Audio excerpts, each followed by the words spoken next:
Ya, baik, sekarang kita memasuki materi kita untuk hari ini ya. Latar belakang perpajakan internasional dan yurisdiksi pemajakan. Ya, secara keseluruhan sampai dengan akhir perkuliahan kita itu ya, perpajakan internasional itu membahas ya aspek perpajakan internasional yang termuat dalam undang-undang pajak penghasilan kita ya. Kemudian aspek perpajakan internasional yang termuat dalam undang-undang pajak penghasilan negara lain ya. Kemudian pembahasan berikutnya adalah pajak berganda ya. Ini kita bahas tentu di minggu-minggu berikut ya. Kemudian timbulnya ya pajak berganda ini mencakup timbulnya pajak berganda. Kemudian akibat yang ditimbulkan dari pajak berganda. Kemudian penghindaran pajak berganda.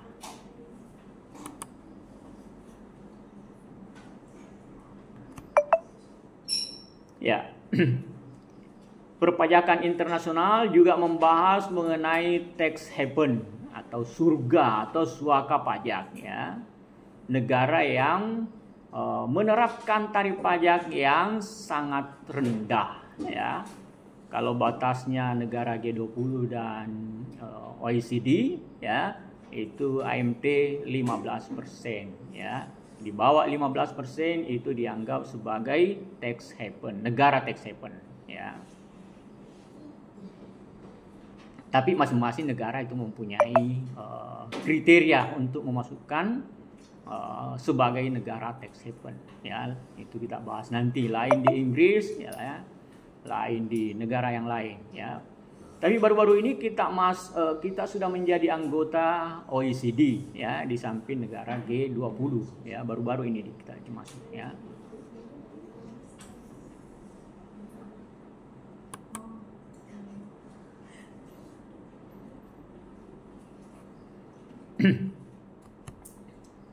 Ya, kemudian karena setelah kita membahas nanti efek dari pajak berganda, maka negara-negara harus menghindari yang namanya pajak berganda ya. Ya, kalau dengan sistem perpajakan masing-masing Indonesia dan Singapura misalnya menimbulkan pajak berganda ya, maka kita harus melakukan tax treaty ya. Perjanjian penghindaran pajak berganda ya. Kemudian kesepakatan perlawanan ya, perlawanan terhadap ya penghindaran pajak yang bersifat masif ya, penghindaran pajak yang bersifat masif. Ya, itu juga harus ada perjanjian ya, perjanjian dengan negara lain ya. Kemudian ketentuan perpajakan kita yang memblok adanya penghindaran pajak yang bersifat masif ya. Ada ketentuan perpajakan kita yang memblok ya, atau menghindari adanya penghindaran pajak yang bersifat masif. Oke, itu materi ruang lingkup pajak internasional ya.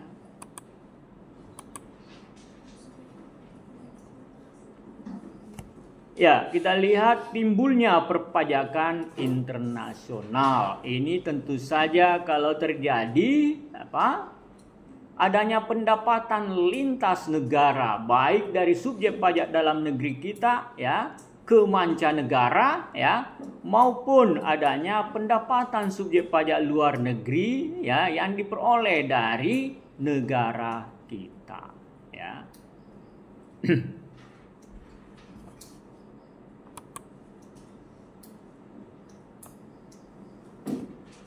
Ya, jadi ada wajib pajak luar negeri ya, memberikan penghasilan kepada wajib pajak dalam negeri ya. Itu diatur dalam PPh pasal berapa kalau ada wajib pajak luar negeri yang memberikan penghasilan kepada wajib pajak dalam negeri. PPh apa yang mengatur itu? PPh pasal 24 ya. Jadi PPh pasal 24 ya. Kemudian jika subjek pajak luar negeri atau wajib pajak luar negeri memperoleh penghasilan dari wajib pajak dalam negeri ya, maka aturan perpajakan kita mengaturnya dalam pasal 26 ya. Pasal 26 kalau ada subjek pajak luar negeri yang memperoleh penghasilan dari wajib pajak dalam negeri. Ya.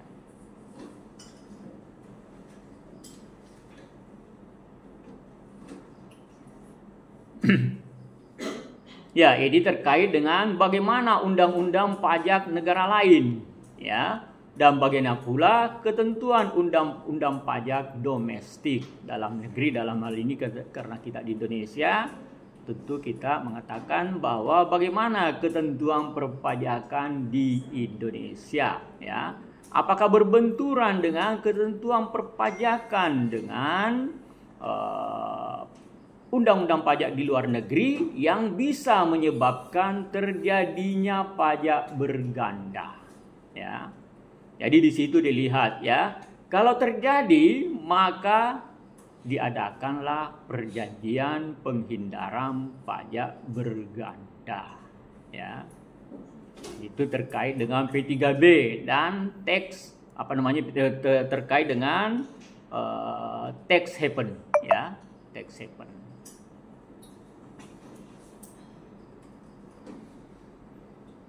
Jadi ada perjanjian kita dengan negara lain untuk menghindari pajak berganda dan ada perjanjian dengan negara lain untuk menghindari adanya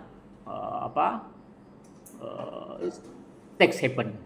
Ya, itulah pajak internasional. Ya, jadi timbulnya pajak internasional itu karena adanya pendapatan dari subjek pajak dalam negeri kita, ya, memperoleh pendapatan lintas negara, ya, dan adanya subjek pajak luar negeri yang memperoleh pendapatan dari dalam negeri. Ya. Jadi di sini menggunakan kalimat subjek pajak atau wajib pajak dalam negeri dan luar negeri. Ya, kalau di Amerika itu teritorialnya, ya, teritorialnya. Siapapun yang memperoleh pendapatan di Amerika itu akan dipajaki, itu ketentuan perpajakan mereka, ya. Ketentuan perpajakan mereka. Sementara kita, ya, kalau misalnya ada ya PTA misalnya, ya, PTA menugaskan karyawannya, ya, tenaga ahlinya ke Amerika, ya, ke Amerika. Ada memperoleh penghasilan. Tentu penghasilannya itu adalah penghasilan dari badan dan penghasilan karyawan dari perusahaannya, ya. Kalau kita pengertiannya itu adalah dia memperoleh penghasilan di sana itu bukan penghasilan lintas negara untuk wajib pajak orang pribadi yang bekerja tadi, karena dia memperoleh penghasilan dari subjek pajak dalam negeri. Sedangkan di Amerika dia tidak melihat itu, dia berdasarkan teritorial. Begitu memperoleh penghasilan di Amerika, maka baik subjek pajak badannya maupun wajib pajak orang pribadi yang bekerja tadi itu yang digaji dari sini, ya, itu dianggap sebagai sumber penghasilannya di sana, ya. Itu perbedaan kita, salah satu perbedaan kita dengan ketentuan perpajakan di Amerika. Yang tentu saja akan menimbulkan pajak berganda, ya, karena di sini dia dipajaki karena asumsinya diberikan penghasilan oleh wajib pajak dalam negeri. Jadi di sini kita menggunakan karena ini yang umum digunakan di negara lainnya. Amerika itu sangat ketat memang dengan pajaknya, ya. Jadi kalau kita ada ketentuan bahwa kalau sudah sekian hari 183 hari itu berubah menjadi subjek pajak, luar negeri kalau dia di sana. Amerika tidak ya, dimanapun warganya dia pajaki ya. Ya, itu tentu saja akan menimbulkan pajak berganda yang memerlukan tax treaty ya.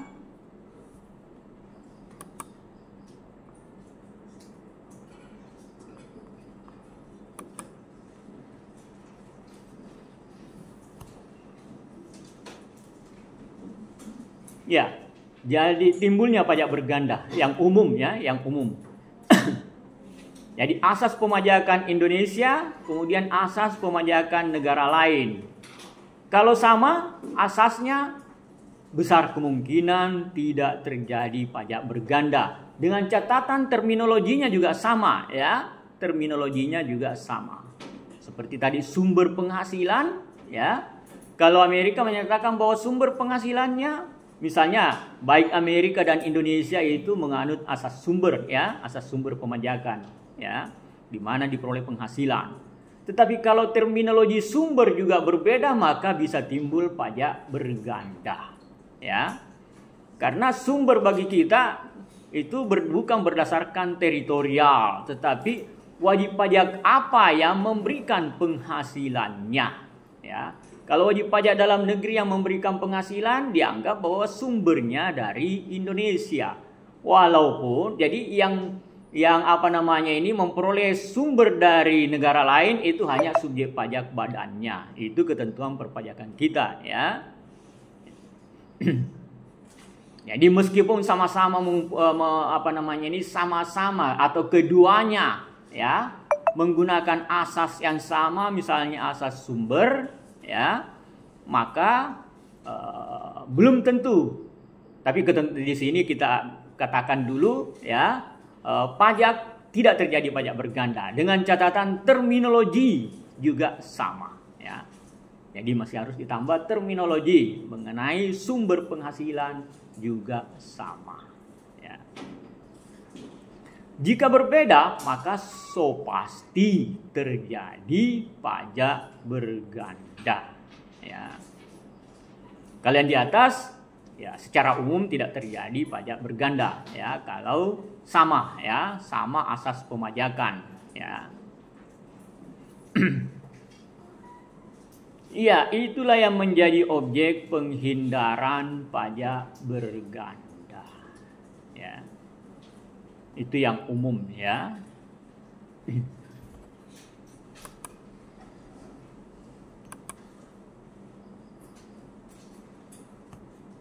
Ya, yurisdiksi atau kewenangan untuk memungut pajak ya. Siapa yang diberikan kewenangan? Jadi pengertian yurisdiksi di sini ya, hak pemajakan suatu negara terhadap yang diterima atau diperoleh warga negaranya, baik yang bersumber dari negara dalam negeri maupun dari luar negeri ya. Dan luar negeri maupun oleh warga negara asing yang bersumber dari dalam negeri. Jadi siapa yang mempunyai hak pemajakan ketika subjek pajak kita memperoleh penghasilan lintas negara? Itu yang perlu dilihat dari perpajakan kita ya. Dan siapa yang mempunyai hak pemajakan atau yurisdiksi ketika wajib pajak luar negeri memperoleh penghasilan dari wajib pajak dalam negeri ya. Kita gunakan kata wajib pajak dalam negeri di sini ya, karena kita tidak berdasarkan tadi teritorial ya. Ya, ini ada dua jenis yurisdiksi ketika suatu subjek pajak memperoleh penghasilan lintas negara ya. Jadi ada yurisdiksi domisili fiskal ya, dan ada yurisdiksi sumber fiskal.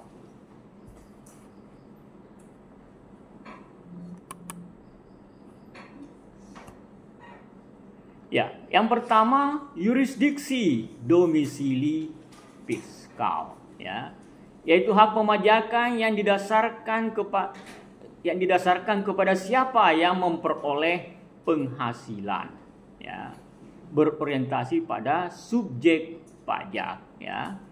Ini dulunya dianut oleh negara OECD, ya, tetapi itu kemudian dikoreksi oleh United Nations, ya,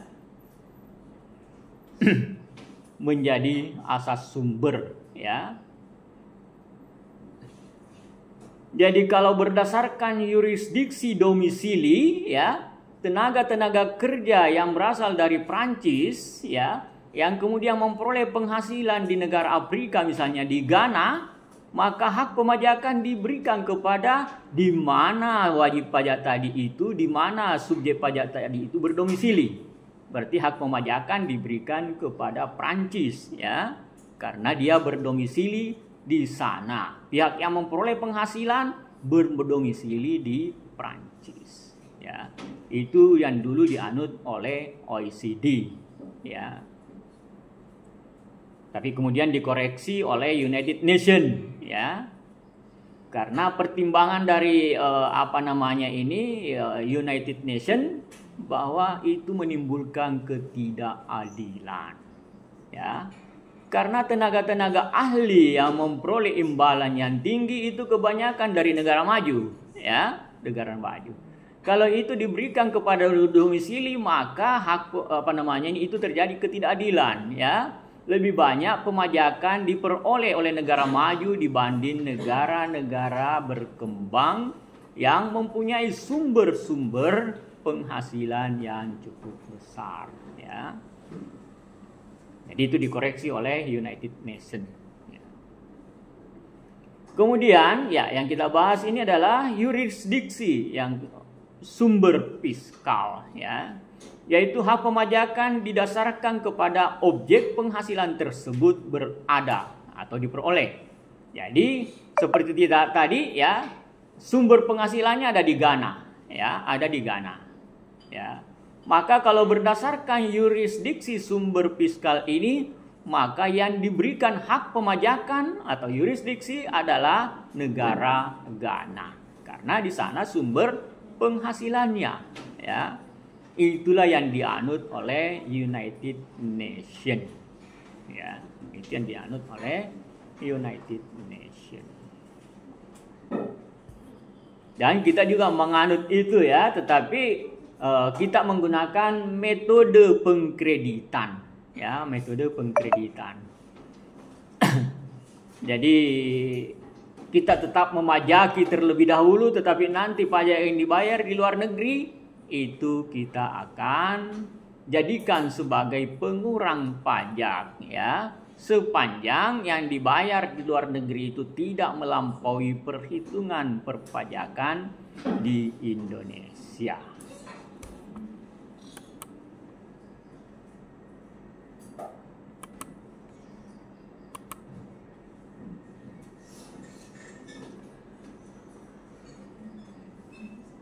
Ya, residen dan non-residen, ya, subjek pajak dalam negeri dan subjek pajak luar negeri. Ini ketentuan perpajakan kita, ya, bahwa subjek pajak dalam negeri, ya, itu adalah baik WNA, ya, untuk orang pribadi, ya, baik WNA maupun WNI, warga negara Indonesia, ya, itu orang pribadi yang bertempat tinggal di Indonesia, ya, artinya sudah bertempat tinggal sebelum tahun pajak yang bersangkutan, ya.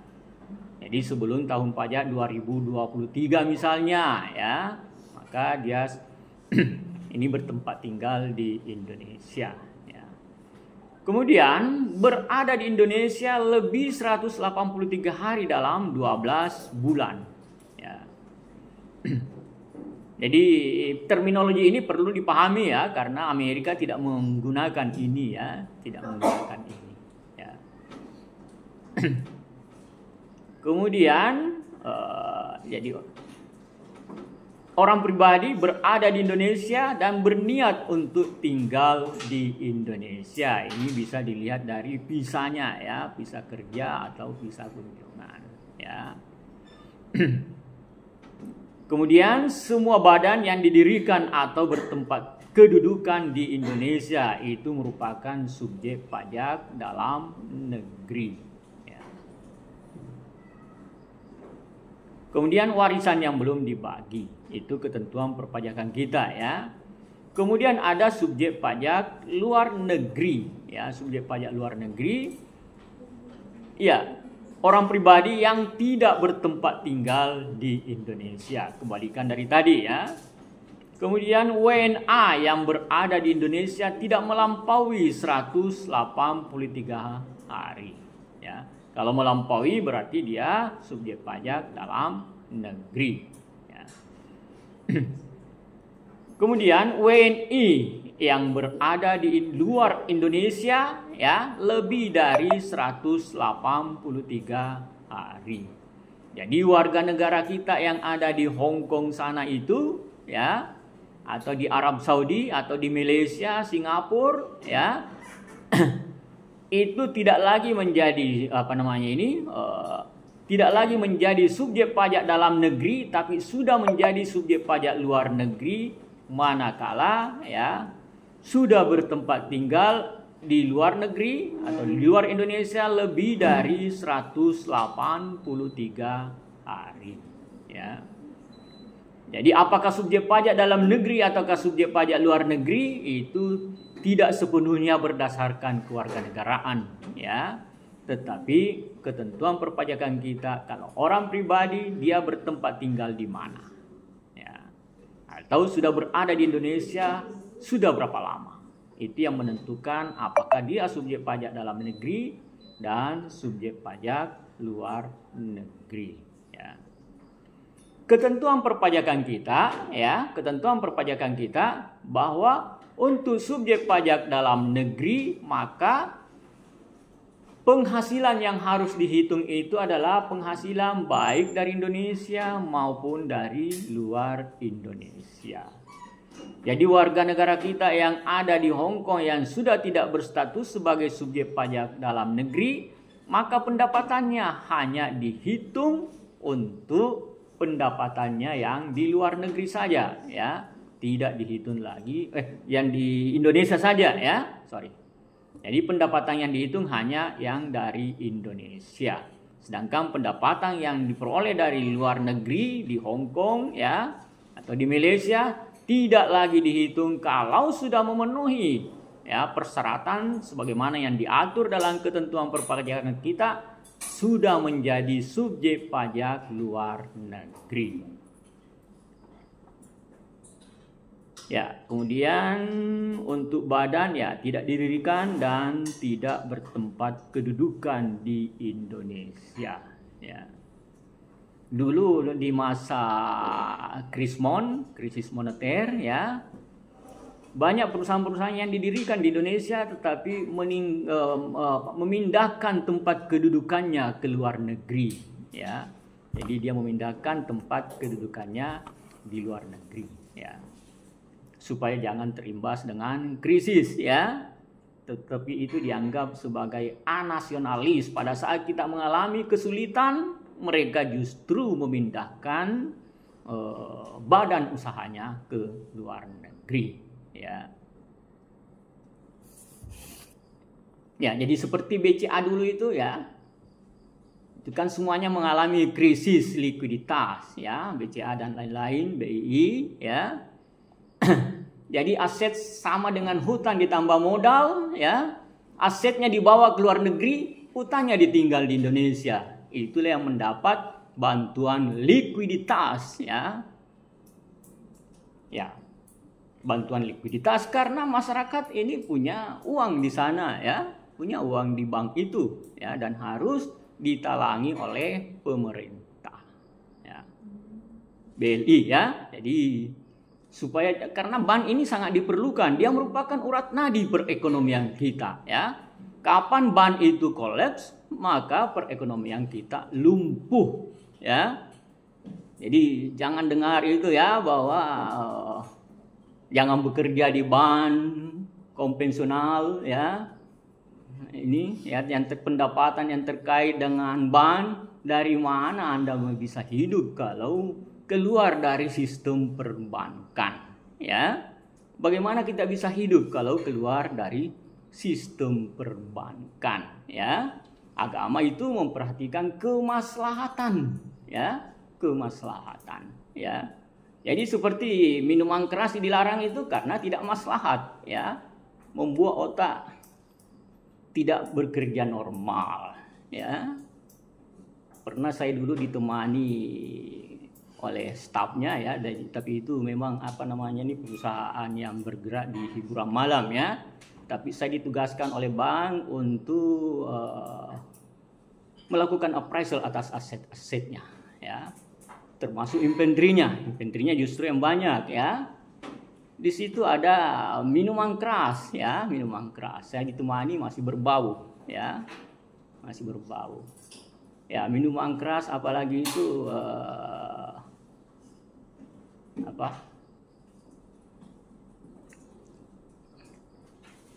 ya, minuman keras itu ada yang palsu dan ada yang asli, ya. Jadi ketika misalnya tamunya pasti diberikan yang asli, ya. Tetapi yang menemani tamu itu, ya, itu diberikan yang palsu. Ya, ada dua tujuannya, supaya dia jangan mabuk, ya. Jangan cepat mabuk, ya, dan juga harganya rendah, ya. Ketika saya melakukan perhitungan persediaan, ini yang temani saya menunjukkan, ya, saya kira semuanya asli, ya, tapi dia menunjukkan bahwa ini yang palsu, ini Pak, ini yang palsu. Jadi tentu saja harganya rendah, ya. Itu jujur bukan karena tapi karena tidak mengetahui, tidak memahami konsekuensi dari kejujurannya. Bahwa dengan kejujurannya menyebabkan nilai persediaan perusahaannya menjadi lebih rendah. Jadi jujur, jadi itu namanya minuman keras itu bisa orang membuat jujur karena tidak memahami konsekuensi dari ucapannya. Bahwa itu akan menyebabkan kerugian di pihak perusahaannya, ya.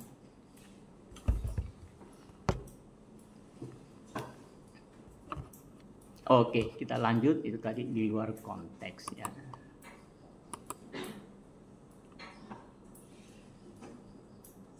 Ya, yurisdiksi domisili, ya. Negara berhak mengenakan pajak kepada orang pribadi atau badan yang berdomisili di negara yang bersangkutan. Seperti ketentuan perpajakan kita awalnya itu mengatakan bahwa penghasilan yang diperolehnya itu baik dari Indonesia maupun dari luar Indonesia, ya, untuk wajib pajak kita yang berdomisili atau masuk dalam terminologi subjek pajak dalam negeri, ya. Jadi berdomisili di sini ya harap dibaca sebagai subjek pajak dalam negeri, ya. Jadi meskipun sumber penghasilannya di Singapura, ya, atau di Malaysia, ya, kita tetap memajaki. Itu berdasarkan yurisdiksi domisili, ya. Kemudian di di PPh pasal 24 juga diatur bahwa penghasilan yang dikenakan pajak itu wajib pajak itu wajib menggabungkan penghasilan dalam negeri dengan penghasilan luar negeri. Itu yang diatur dalam PPh pasal 24. Adanya kewajiban untuk menggabungkan penghasilan dalam negeri dengan penghasilan luar negeri.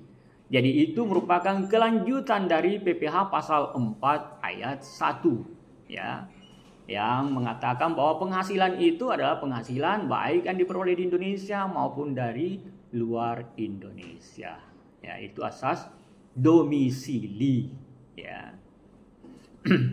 Tetapi ketentuan perpajakan kita selanjutnya di pasal 24 bahwa wajib pajak bisa mengkreditkan pajak yang terutang atau dibayar di luar negeri, ya. Tapi dipajaki terlebih dahulu, tapi kemudian menjadi pengurang. Itu adalah ketentuan untuk menghindari pajak berganda. Jadi pada dasarnya kita itu ya bisa dikatakan ya menganut asas sumber sebenarnya, ya, karena kita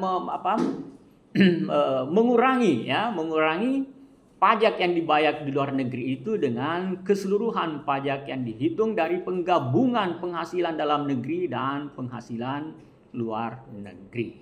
Ya.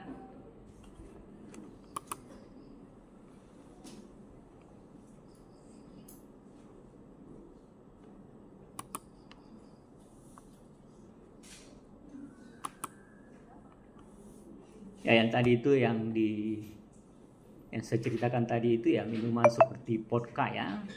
Kalau bir di tempat hiburan malam itu hanya sebagai minuman ringan, tergolong minuman ringan, bukan minuman keras kalau bir. Karena memang berapa botol baru bisa memabukkan itu ya.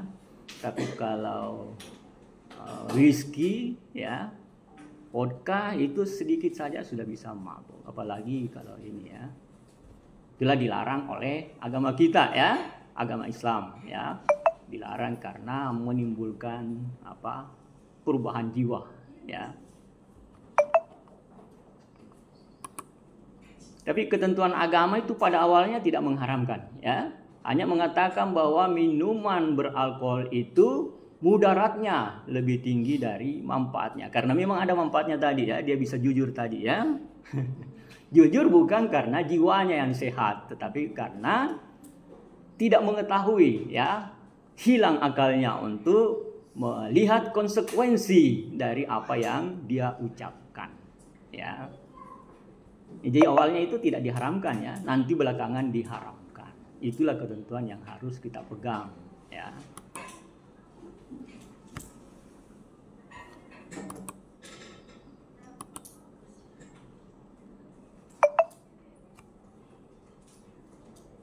Ya, ini ya, Indonesia menganut prinsip domisili dalam hal ya yang tadi itu ya, bahwa pendapatan yang dipajaki itu baik dari Indonesia maupun di luar Indonesia juga dipajaki. Jadi awalnya menganut prinsip domisili ya, domisili. Tetapi di pasal 24 itu nanti berubah menjadi asas sumber ya, asas sumber.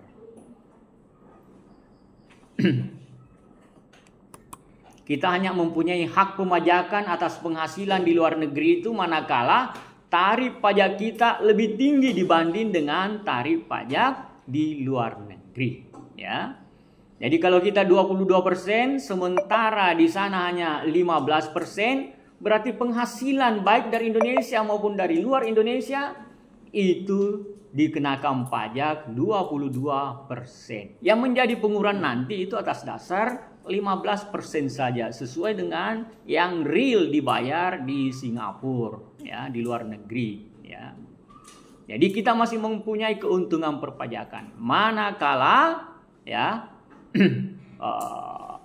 pajak kita lebih tinggi dibanding dengan pajak di luar negeri. Tetapi kalau pajak di luar negeri lebih tinggi dibanding dengan pajak di dalam negeri, maka kita tidak mempunyai hak pemajakan sama sekali.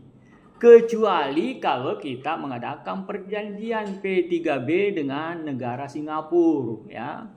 Mengadakan perjanjian bilateral bahwa kalau ada subjek pajak subjek pajak dalam negeri kami yang memperoleh penghasilan di sana, jangan kenakan tarif 30% misalnya ya. Kenakan tarif 20% ya. Itu bisa kalau ada perjanjian penghindaran pajak berganda ya.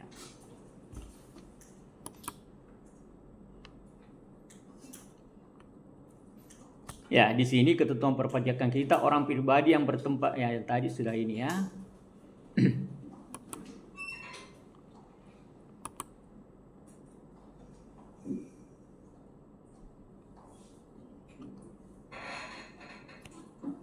Ya, domisili fiskal adalah status kependudukan yang digunakan untuk tujuan pemajakan ya. Jadi seperti tadi ya, domisilinya itu sebagai subjek pajak dalam negeri kah atau sebagai subjek pajak luar negeri. Jadi sudah ada terminologinya kita tadi ya. Jadi di sini sudah disebutkan terminologi mengenai subjek pajak dalam negeri ya, yang mungkin saja berbeda terminologinya dengan negara lain. Yang kalau berbeda bisa menimbulkan pajak berganda, ya. Jadi pada awalnya kita itu menggunakan asas domisili, ya, sebenarnya campuran, ya. Kemudian kita menggunakan asas sumber, ya, beralih ke asas sumber dengan adanya ketentuan di pasal 24 bahwa kita bisa wajib pajak yang memperoleh penghasilan di luar negeri bisa mengkreditkan pajak yang dibayar atau terutang di luar negeri. Ya, Undang-Undang Pajak Penghasilan menggunakan istilah subjek pajak dalam negeri untuk residen, ya, dan subjek pajak luar negeri yang bukan merupakan residen. Ya, kemudian terdapat dua perlakuan domisili fiskal, ya. Kalau di Amerika menggunakan kewarganegaraan, ya. Jadi walaupun sudah tinggal di Indonesia, ya, sudah 1 tahun 2 tahun tinggal di Indonesia, ya, tetap saja Amerika menganggap sebagai berdomisili di Amerika. Subjek masih tetap subjek pajak dalam negeri mereka, ya. Yang dianut oleh banyak dunia, ya, seperti kita, ya, seperti kita. Itu yang banyak dianut, ya.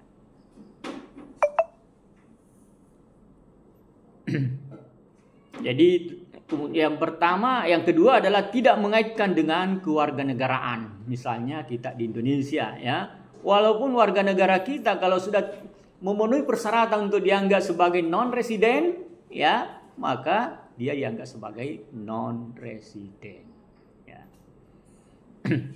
Walaupun warga negara Amerika kalau sudah berada di Indonesia dan sudah termasuk dalam terminologi subjek pajak dalam negeri, ya, maka tentu harus dianggap sebagai residen, ya. Jadi semua itu terminologi juga bisa menyebabkan timbulnya pajak berganda. Jadi sangat penting itu mengetahui terminologi, ya. Sangat penting, ya, karena itu nanti akan pintu masuk untuk menjawab apa dan bagaimana.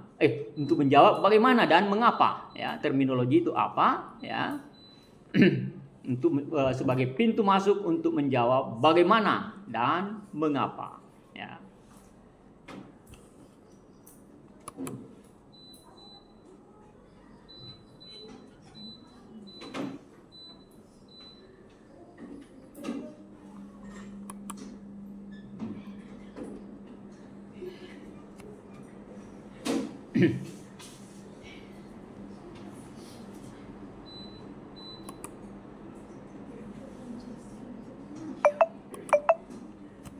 Ya, sistem pemajakan residen, ya.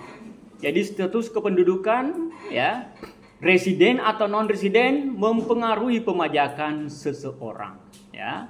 Seperti subjek pajak luar warga negara kita yang sudah berada di Hong Kong sudah misalnya termasuk sebagai subjek pajak luar negeri, sehingga kita tidak lagi memajaki pendapatan yang diperolehnya di luar negeri. Jadi status kependudukan residen atau non residen itu mempengaruhi pemajakan, ya. Kemudian perlakuan pemajakan terhadap residen umumnya dikenal dengan menggunakan worldwide income, ya.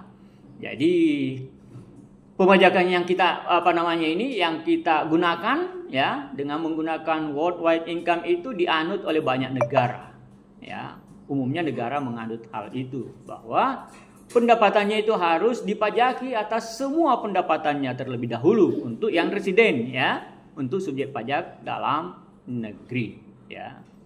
Nanti untuk mencegah pajak berganda ada ketentuan pasal 24.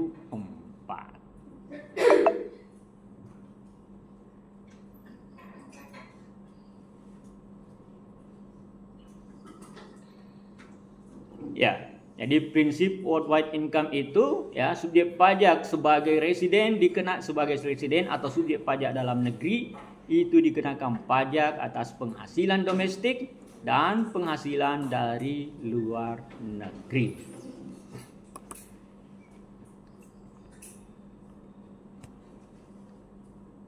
Ya. Yurisdiksi sumber. Pada ujungnya kita menganut sebenarnya yurisdiksi sumber, ya. Awalnya kita menganut yurisdiksi domisili, ya. tetapi itu nanti terkoreksi dengan adanya hak dari wajib pajak untuk mengkreditkan pajak yang dibayar di luar negeri. Ya, jadi menurut yurisdiksi sumber, negara berhak mengenakan pajak kepada orang pribadi atau badan atas penghasilan yang diperoleh dari negaranya. Ya. Jadi ini kalau ada misalnya subjek pajak luar negeri ya yang memperoleh penghasilan di Indonesia ya, maka kita lihat sumber penghasilannya ada di Indonesia. Maka itu kita mempunyai hak pemajakan ya, sebagaimana yang diatur dalam pasal 26. Jadi subjek pajak yang memperoleh pendapatan dari dalam negeri atau sebenarnya kita menganut wajib pajak dalam negeri ya, itu harus dikenakan pajak ya melalui pemotongan atau pemungutan oleh wajib pajak dalam negeri ya, seperti gambar pertama tadi ya atau gambar kedua tadi ya.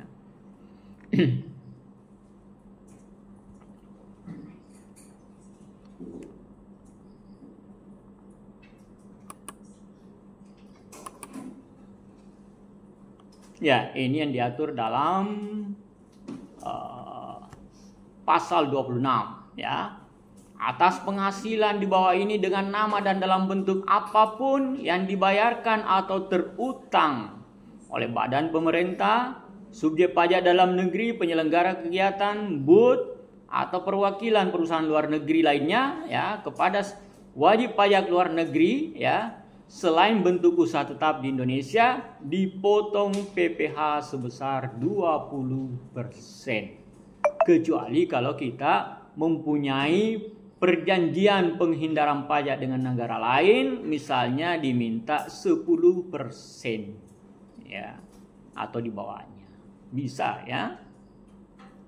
Sama dengan kita bisa meminta di sana itu untuk menurunkan pajaknya terhadap subjek pajak dalam negeri kita yang memperoleh penghasilan di sana, agar kita masih mempunyai hak pemajakan ya. Hak pemajakan. Kita masih memperoleh hak pemajakan kalau perhitungan tarif pajak kita itu lebih tinggi dibanding dengan tarif pajak di negara di mana subjek pajak kita itu memperoleh penghasilan.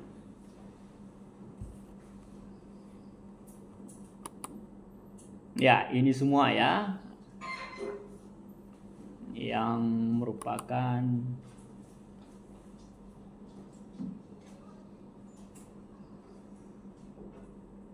ya atas penghasilan dari penjualan harta di Indonesia kecuali yang diatur dalam pasal 4 ayat 2, misalnya persewaan tanah bangunan, itu semuanya dikenakan tarif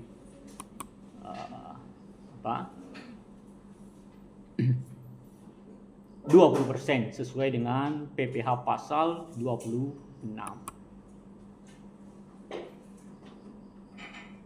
Ya, ini tadi sudah ya. Ya, mengulang karena ada yang di bawahnya.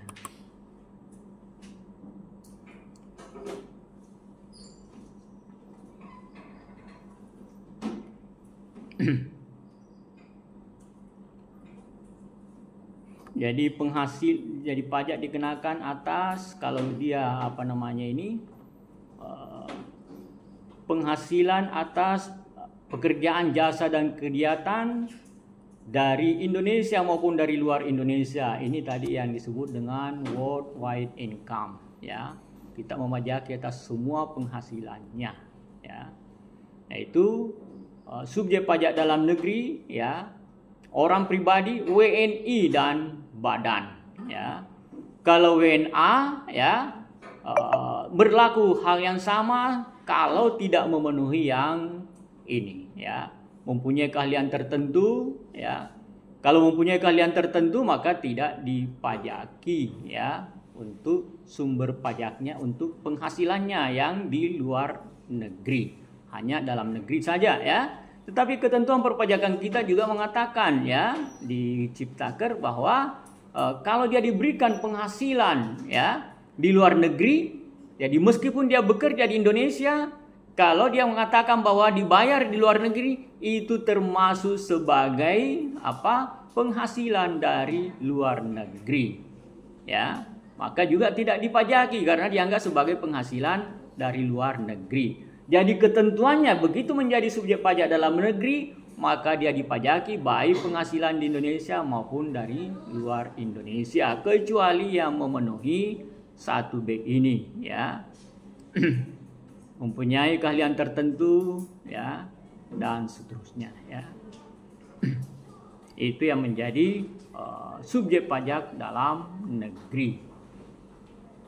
Kemudian objek pajak, ya, penghasilan dari Indonesia saja, itu tentu saja kalau dibayar di Indonesia, kemudian dibayar di luar Indonesia, ya.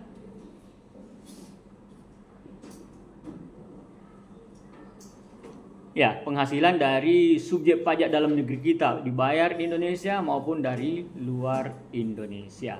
Ya. Oh, dari Indonesia saja ini, ya. Dari Indonesia saja, ya, dibayar di Indonesia maupun dibayar di luar Indonesia. Itu yang tidak memenuhi ini, ya. Jadi baik dia dibayar di luar Indonesia, ya, sepanjang yang memberikan penghasilan itu adalah subjek pajak dalam negeri, maka itu tetap dari Indonesia saja, ya, dari Indonesia saja.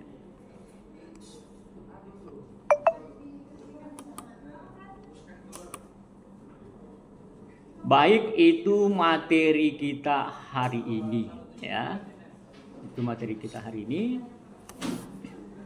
Ada yang mau ditanyakan?